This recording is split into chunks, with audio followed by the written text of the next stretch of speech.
Hello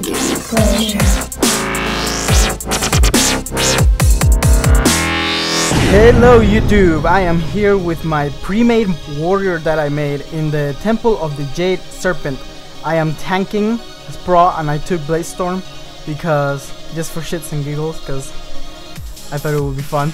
And the warrior has changed a lot. I actually made another video like of me just standing in front of a target dummy and just doing stuff. And I decided not to upload it because after doing a couple of dungeons, most of the stuff that I actually said in the video changed a lot, and I would have felt like a complete idiot and a retard if I would have uploaded the video. So pretty much the warrior now, all their threat generation skills cost no rage, they're free. Your Devastate and your Thunderclap are free, they're completely free.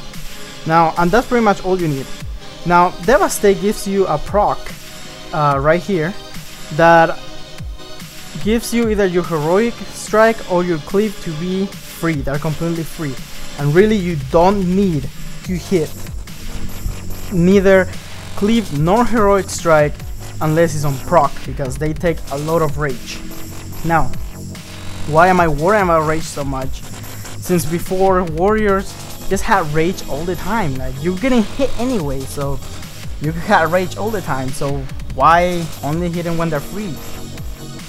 Well, for two reasons. The first reason is because we no longer generate rage from damage taken, so rage is a lot slower. And the second reason is because you want to save up your rage for what Blizzard calls active mitigation. There are two skills with no cooldown that are Shield Block and Shield Barrier. Shield Block we already knew what it was. Shield Block does no longer reduce magical damage taken by 20%, but now it has no cooldown, but it takes 60 rage. So, and nowadays the tank stats are different now, so you cannot get block capped. There is not block cap anymore. You can't. The only way that you can get block cap is while Shield Block is on, because it gives you 100% block chance. So yeah, you want to save up your rage to do as much damage as you can. Now, let's talk about Shield Slam and Revenge. Shield Slam now generates 10 rage, I believe. I think it's either 6 or 10. I think it's 10. 6 seconds is the cooldown. Yeah, it's 10 rage. So it generates 10 rage, and Revenge has a 50% chance to reset your Shield Slam. So pretty much you want rage as fast as you can, so you can be block capped as long as possible. So you wanna hit that Shield Slam on cooldown, and you wanna hit that Revenge on cooldown. Now, if they're both up, if both Shield Slam and Revenge up, hit your Shield Slam first. Why would you heal Revenge first? Hit your Shield Slam and then Revenge, because you have a 50% chance for your Shield Slam to reset right away. So, and that's like 20 rage in like 3 seconds. So do that. Always hit your Shield Slam first and then your Revenge. But if they're both in different cooldowns, which happens often in different times, just hit them both when they come up. Now, to keep up threat is not hard to keep up, but I still have to talk about it a little bit. To keep up your threat, just Thunderclap and get your procs, your either Cleave or Heroic Strike. Now, I'm lazy and I don't like hitting an extra keybind, so I just use Cleave for single target and multi-target. So, but don't be like me, be the better player. Keybind Heroic Strike, and I have enough keybinds to keep my Heroic Strike. I'm just lazy. Okay, so yeah, that's pretty much all that the warrior is. Just save up rage, save up as much rage as you can to either do Shield Block or Shield Barrier. Now, I haven't talked much about Shield Barrier. Shield Barrier makes you absorb damage, and the amount absorbed is different by it changes or scales by your attack power. That means the more vengeance you build up, the stronger it's gonna be. Now I'm not sure this is physical or magical, but of course it will be better to use on magical than physical, I believe. So yeah, it's good too. I used it a couple times. I'm not very used to it, since shield block is still on my same keybind than it used to be, so I'm just hitting shield block whenever I have 60 rage.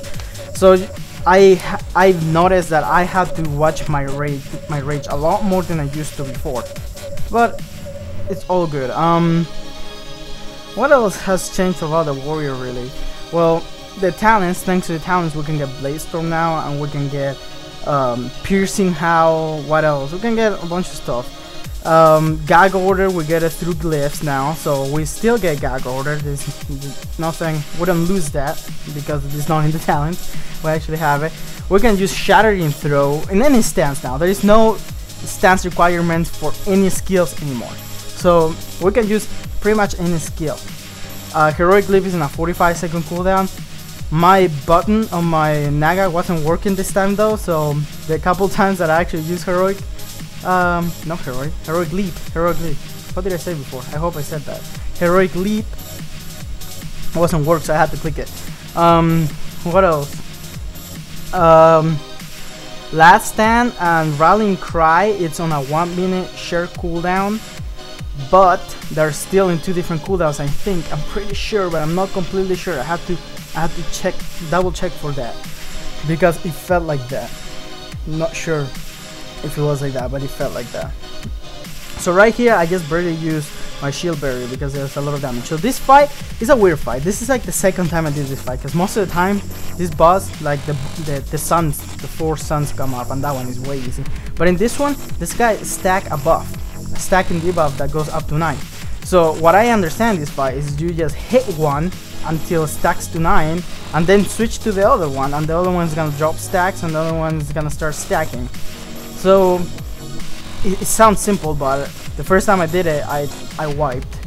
I think, no, this is actually the 3rd time I did it, and we did it smoothly because this group was awesome. But in the first time we wiped, or no, the first one we wiped. The second one I had to get B-res, and yeah.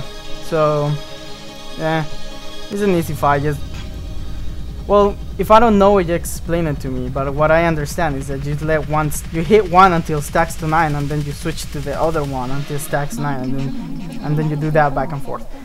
Okay, that's all news. Let's continue here.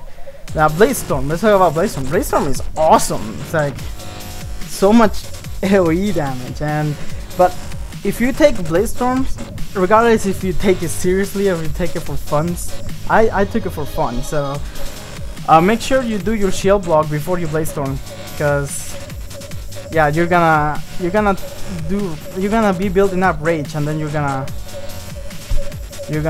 lose all that rage. Actually, in a earlier pool, I got really low because I didn't shield block right before a Bladestorm. Okay, so I think when you Bladestorm, you can still get hit in the back. I'm not sure though. I'm not completely sure. Okay, this boss is easy. Just tank her in the middle. Tank her in the middle right here, and she's gonna summon this fire stuff, and it's easy to avoid. Then in the second half of this fight, she just turns into a dragon. Before the second half, she does this green fire stuff, and they leave a trail, and this trail hurts you.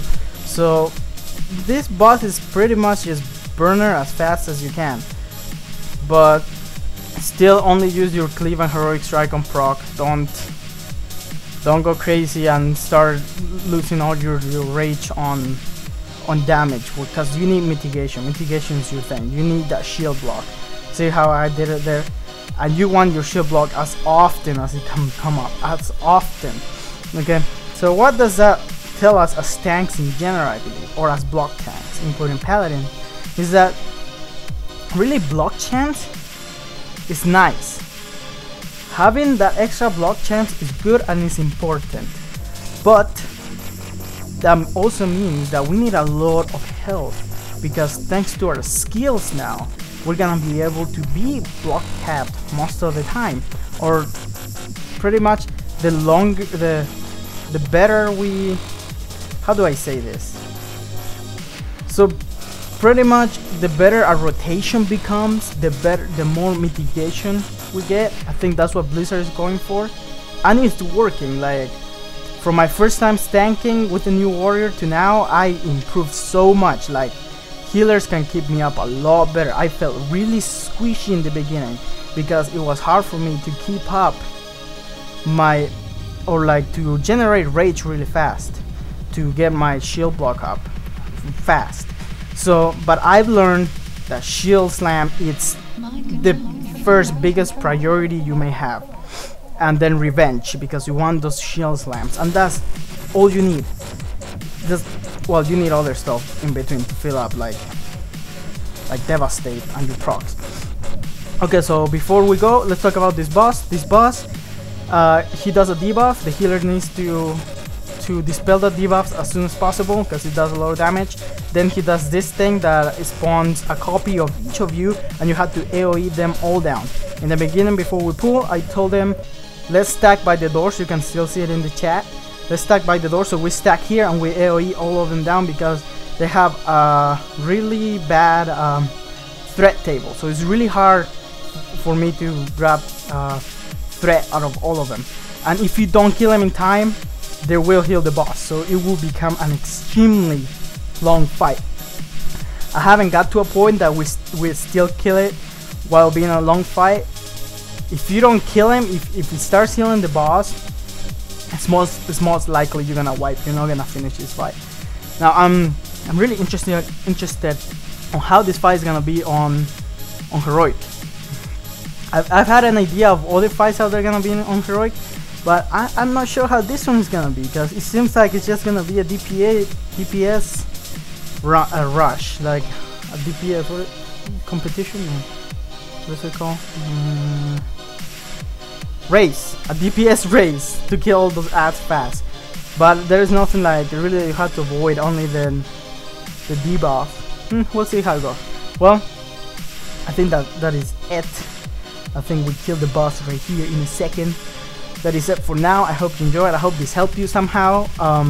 Follow me on Twitter, like me on Facebook, subscribe if you want to subscribe. I will be bringing you the other dungeon that Blizzard has up. Until next time, good hunting.